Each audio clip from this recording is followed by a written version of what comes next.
You're listening to the Wealth Mindset Show, where Hicks and Zerker Capital Management's team of finance professionals, portfolio managers, and a life coach come together to tackle complex topics in finance and retirement planning so you don't have to. From investment strategies and wealth management to tax planning, retirement income, and aligning your money with your values and purpose, the Wealth Mindset Show offers the tools to thrive. All right. Hey. Welcome to the Wealth Mindset Show, where our Hicks and Zerker team will have conversations on managing wealth, navigating retirement, and making smart decisions for a secure, meaningful future. I'm Austin Wilson, Director of Investments at Hicks and Zerker Capital Management. And I'm Josh Robb, Director of Wealth Management at Hicks and Zerker Capital Management. And today we're joined by Tony, our CEO and leader of the forum. Here we are. Oh, yes. And Thanks for having us. we are going to be talking today about receiving inheritance. And if you've inherited money or may in the future at some point, this may be a good thing to listen to, because we're going to talk about, what do I do? Yeah, there's a lot of questions that come to mind, right? So, oh my goodness, what do I actually do with a lump sum of money? Where do I start? So we're going to be taking a look at all of the steps that you can take from the first decisions you make all the way to long-term planning strategies. So if you're feeling a little anxious that this may or may not happen to you, hopefully you're in the right place and we can help you out today. So, I mean, just in general, guys, what are some thoughts on, you had a client come to you, they're like, wow, I mean, my life just changed. My parent died or something like that, and there's a chunk of money coming my way. Where do we start from here? What are your guys' thoughts as you think from a planning perspective? Client comes to you. Mm-hmm. Yeah, the one story that comes to mind for me is, and this is just in general, when there is that expected inheritance, should we as planners count for that in the retirement projection? And our philosophy is no, because ultimately, if it's especially a parent, you don't want to count on them passing at a certain moment to see if that's available. They could live a very, very long time. Yeah. So by no means do we put it in the projection, but it's always in the back of our clients' minds. And so we have that conversation of, hey, let's plan without it. And what a blessing and an extra cherry on top if you do happen to get it. Yeah. And that's happened multiple times where our clients have had their projection done really well, and then they've been able to be a little bit more philanthropic or purchase that extra item that they had when that inheritance is received. Yeah, it really comes to only if you're guaranteeing that you're going to get whatever it is you want in the plan, right? If it's just kind of, I think sometime in the future I may get something, you really don't want to plan for that. But if you say, you know what, hey, there's a trust set up and assets are already set aside, then maybe you can start allocating if there's some, or you know what, there's this farmland and it's going to be split this way, and here's when it's going to happen. Like, there's times where you may be able to, but more often than not, the thing is, the best case is there's a long time frame before you get this inheritance, which means you get a lot of time with whoever that person is. Don't count it is the first part. Don't assume your success is dependent on someone else leaving you something. Right. Because there could be long-term health costs or something that depletes those assets for their benefit, and there's less for the inheritance, which is fine because that's their money to use, but it may mess up your plan. You don't want to have that success based on that. It's just an odd conversation to have, too. It's weird. We want you to die so that our retirement is successful. Yeah. That's just not something you should count on. However, it can certainly move the needle. So let's talk about some tips, that people can think about as they're thinking, hey, this may happen or it has happened. So a handful of tips we're going to talk about today. First one, don't rush into any big decisions. So obviously, get a lump sum of money. There's a lot of emotions going on. There's a lot of life transition happening. It's, could be really sad. We lost a loved one that was very close to us. We think it's probably best to just start with taking a breath and figuring out what to do. So talk about that a little bit. Yeah. And this is something I spent a lot of time talking about when this is happening is, an inheritance means somebody passed away. Yeah. And so at that point, you're dealing with a lot of emotion, a lot of planning, funeral, all that stuff. You got assets you got to probably liquidate. There's a lot going on. And so, the first thing is just saying, hey, take care of the things you need to take care of. Don't worry about this inheritance piece you don't need to have everything lined up and planned out. A lot of times, there's the kind of almost a sense of guilt of now I have this money and I'm happy, but I'm also sad because this person passed. And how do I deal with both of those emotions together? Right. And so one of your things is just saying, hey, don't do anything big until you have a chance to really wrap your head around the big picture. Take a break, take a pause. No big decisions. Yeah, and on the other side of that, sometimes you can suffer from what we call the sudden wealth syndrome. Mm-hmm. All of a sudden, you didn't have that money, and now it's there, and your mind can go to the American consumeristic side of things and purchase things that really just don't honor the legacy of who the inheritance was from. And so, again, Josh, to your point, just taking that pause and avoiding those quick decisions really makes a lot of sense. Yeah, and thereul be a lot of people that will possibly show up That's what I was in just your about life. to- yeah. And that's the other Cousins piece of it come too. out of the woodwork. Yeah. And it's, it doesn't have to be like multi-million-dollar inheritance. You just, when that happens, there's just people that show up are like, hey, maybe I need a little bit of that, or I deserve this or that, or you just feel that obligation. Yeah. And just don't feel that pressure that it has to be spread out because there was a reason why that person left the inheritance to you. There was a reason for that decision. I also think that's why you may not want to keep it all out in the public, right? Yeah. So maybe you come into this lump sum of money, this inheritance, and who knows how much, $1 million is not uncommon anymore.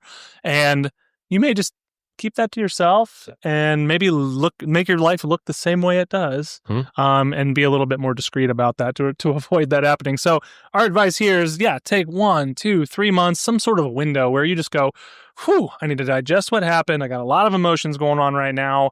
The money's in a safe place, right? It's not under the mattress. It's not in the backyard. It's not in Bitcoin. It's in a bank account. It's FDICs and insured, and you can decide what you want to do with it at some point there. So tip number 2 is understanding what kind of inheritance it is. And this is really talking about different asset types, right? Because there are different liquidities, there are different tax rules and planning needs that go around these. So guys, talk a little bit about, whether that comes as cash, real estate, farmland, and different types of investment accounts, what that means when you're thinking about what to do. Yep. Yeah. So there's kind of a couple big buckets, one of which is retirement accounts. So if you inherit a retirement account, so 401k, 403b, IRAs, there are rules depending on what type of person you are. And that doesn't mean like, are you young or older? Good or bad? Yeah. It means, are you a spouse? Because there's certain rules for spouses. Are you a person who's older or younger than the person you inherited from? Because there's rules for those ages, and how far in age are you from them also matters. And so there's different tax rules, so it's hard to get in and tell you exactly what it is, but know that for a lot of people, there are a time frame where you have to make withdrawals out of this account based on which type of person you qualify as. So make sure you talk with an accountant or an advisor or somebody to understand your rules for that. Then when you have things that are in the taxable bucket, so that would be brokerage accounts, that would be savings, checking accounts, homes, or any kind of asset you inherit. Depending on how you inherit it, you could get an adjustment to that basis. A step up is what they call it. So if you bought a house, let's say for $100,000 and it's now worth $500,000, that $400,000 is gains. If someone were to sell that home just by owning it themselves, that gains are taxed. But at death, a lot of times it's reset to the current value at the day of death. So then the next person restarts that kind of gain clock, and they don't owe taxes on that first part, depending on how you inherit it. There's always those caveats. But understanding what your rules are, what has to happen, and kind of what your time frame is really helps you then plan for the long term. Hard assets, do I want to hold it like it is, house, farmland, whatever, or do I want to sell it and do something else with it? Do I own it by myself? Are there multiple people own it? Do we have to make a decision together? Those are the things you got to talk about. Tony, talk a little bit about if maybe this inheritance comes in the form of a trust, right? Some of the restrictions and all the legal requirements and how detailed you have to be looking through those documents to know what you can and can't do. Yeah, we've been in this career long enough to know we've seen some pretty complex trusts, and how the generation that is passing those assets on to the next generation, they want to guard them. They worked hard for them. They don't want to set their next generation up for just laziness. They want them to work and be engaged. So oftentimes there are rules and limits as to how much of that trust can be distributed, whether it be a certain age or a certain dollar amount. So ultimately, really engaging with the lawyer, the attorney, your financial advisor, or CPA, that's really the best way to navigate some of those complex trust. It's like that's the triangle, the love triangle that needs to be involved right here, right? You need to have a lawyer, a CPA, and your financial advisor all on speed dial because there's a lot of moving parts here. I'm a little uncomfortable. We just talked about a love triangle, but yeah, that's all. It's all good. Yeah. That's right. We're going to take a quick pause in this episode. Before we get back to today's topic, I want to take a quick moment to share something that could really help you on your retirement journey. At Hickson Zerker Capital Management, we are all about making sure your financial life aligns with what truly matters to you. That's why we created the assessment, Are You Retirement Ready? Over at hzcapital.com/quiz. It's a quick and easy quiz that helps you figure out how prepared you are for retirement. It only takes a few minutes, and you might discover some great insights into what you need to do before you retire, both in the financial and non-financial aspects.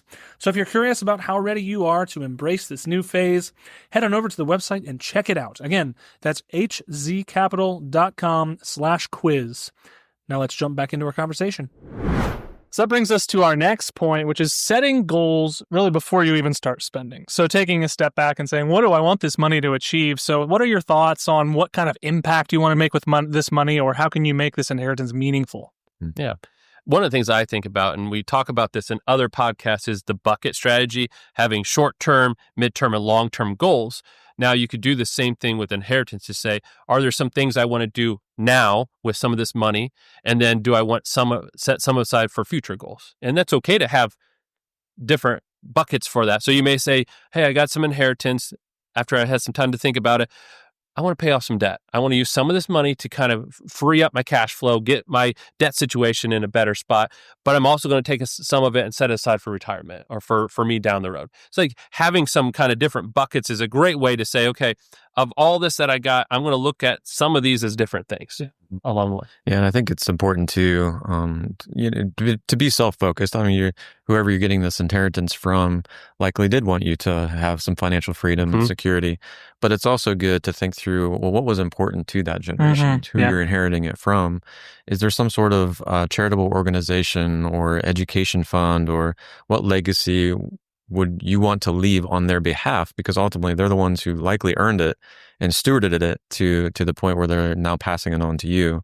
So sure, be self-focused, but also have an others-oriented mindset as well. And also with that, it's like, what did they prioritize? So maybe who you inherited from prioritize experiences. So maybe we'll do a trip together in memory of them, or go to their favorite place and use some of this money as a way of kind of celebrating them. Those are some of the things you can do.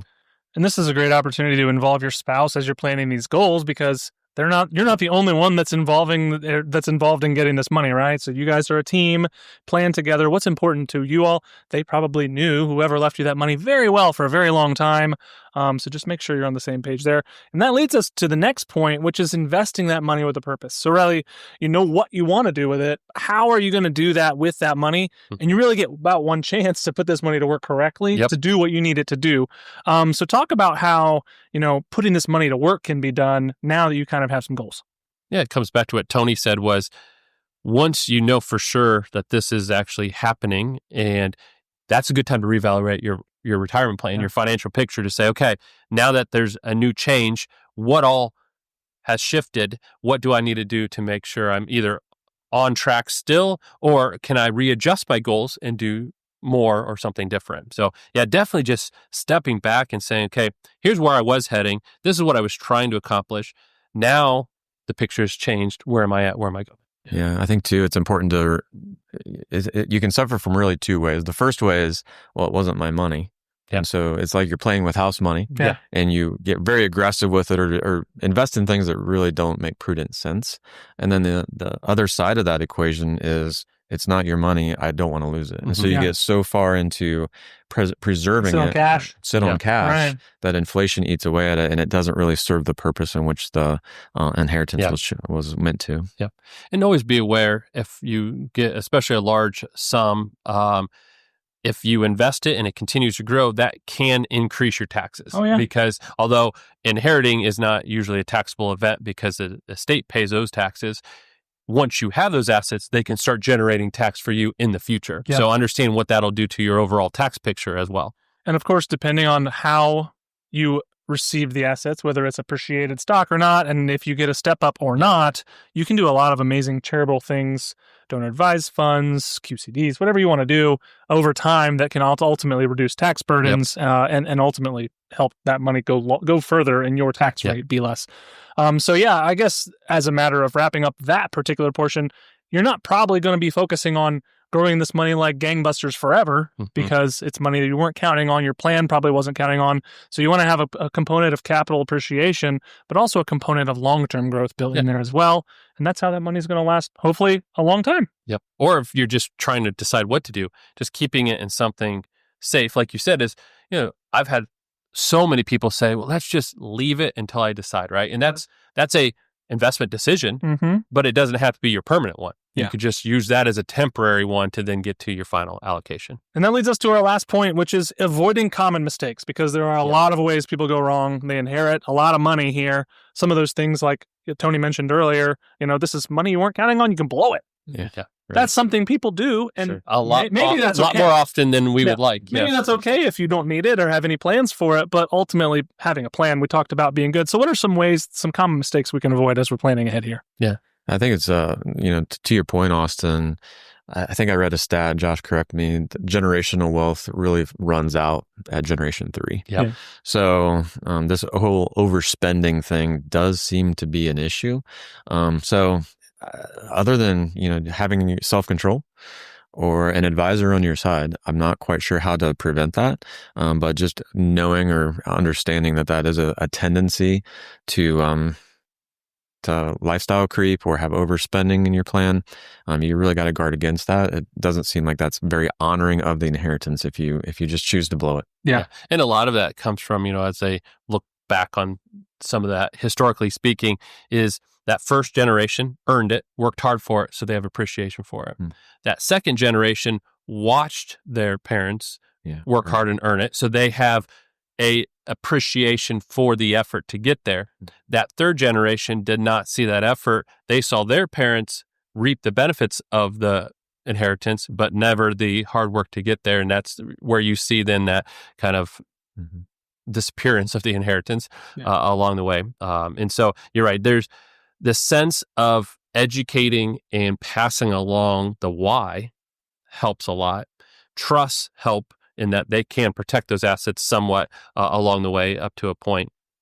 And then we've mentioned it a couple times, but understanding the intentions of the original person who earned it on what they would like to see you do with it.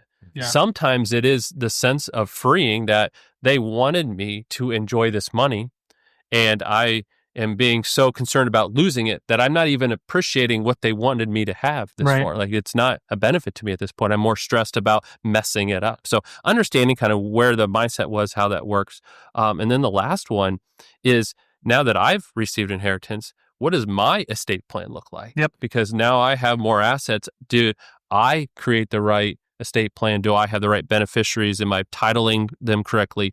Am I doing everything I need to do that if something happens to me, I would be able to continue on this legacy, or am I going to mess it up? We see time and time again that, these are things that I got, and then they don't think through to being the same ability to create the next legacy as that they inherited themselves. I think what this whole discussion comes down to for me is, if you don't do this for a living, this is the chance to bring in the experts, right? That's right. Don't try and do this alone. There's no reason to do this alone. It's not that expensive in the grand scheme of things to get financial advice, tax advice, and legal advice. Right. And you need all three. The love triangle. Yeah, the love triangle. Yeah, it's okay to ask for help. That's so that's my recommendation here, is just work with those three professionals, ones that you trust, and hopefully this whole thing will be a lot smoother. So, Tony, any final thoughts? Yeah, just to follow up to Josh's point about updating your own estate plan.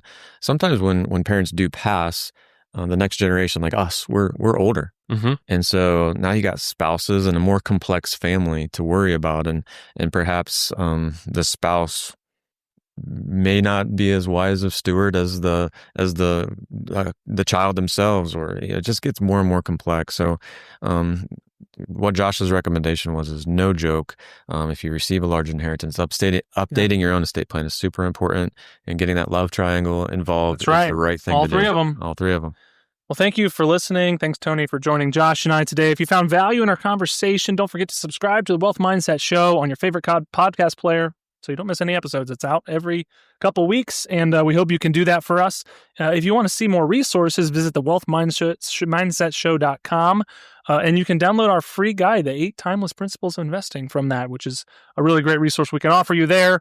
If you have any questions about investing with us at Hickson Zerker Capital Management, feel free to head over to hzcapital.com and check that out. And always know that we're posted on social media, so check out our Facebook and Instagram and Twitter and all of that to stay educated and stay connected. It's not Twitter. It's X. I know, I'll never get used to calling it X. Yeah. But otherwise, thank you for listening, and have a great week. Talk to you later. Bye. Thanks. Bye. Thank you for joining us at the Wealth Mindset Show, where we tackle the complexities of finance and life planning to help you align your wealth with your values. We hope today's conversation provided value and clarity as you navigate your financial journey.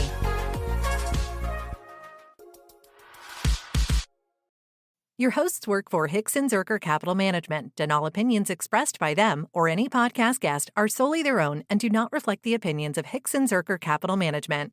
This podcast is for informational purposes only and should not be relied upon for investment decisions. Clients of Hickson Zerker Capital Management may maintain positions in the securities discussed in this podcast. There is no guarantee that statements, opinions, or forecasts provided herein will prove to be correct. Past performance may not be indicative of future results. Indices are not available for direct investment, and any investor attempting to mimic index performance would incur fees and expenses that could reduce returns. Securities investing involves risks, including the potential loss of principal, and there is no assurance that any investment plan or strategy will be successful.